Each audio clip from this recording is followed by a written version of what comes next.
За сайн байна. Би өрхөн үйлдвэрлэл эрхэлдэг сураа юм хийдэг инк амглан гэдэг хүн байна. За намайг Эрдэнэ Чимэг гэдэг Арангаад үйлдвэрлэл худалдааны төвд сураа эдлийн чиглэлээр лангуу түрээсэлдэг хүн байна.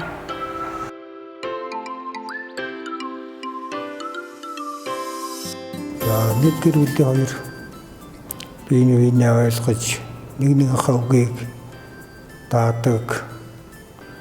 Тэгээд гэр бүлийнхаа ажлыг хоёулаа зүгтээ хийж тийм зан чанар түрүүнд хэрэгтэй болов гэж бодож байна. Гэр бүлийн хосууд нэг нэгийг хүндэтгэж нэг нэгийнхээ үгийг дааж хүлээцтэй байх,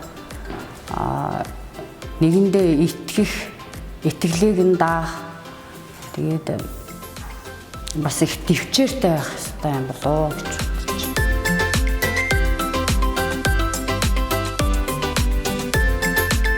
Миний хань гэр бүлийн төлөөх анхаардаг.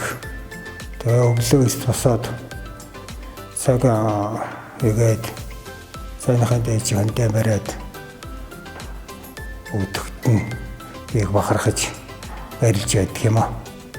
За би одоо хантайгаа амьдраад 32 жил болж байна. Тэгээд ханаараа бахарх юм зөндөө байна. Манай хүн ч арх уухгүй, тамхи татахгүй. Тэгэл энэ амьдралынхаа төлөө ажиллаа хийгээл гэрийнхээ ажилд хүртэл сайн туслана. Одоо тэрүүгээр нь л бахархаж байна да.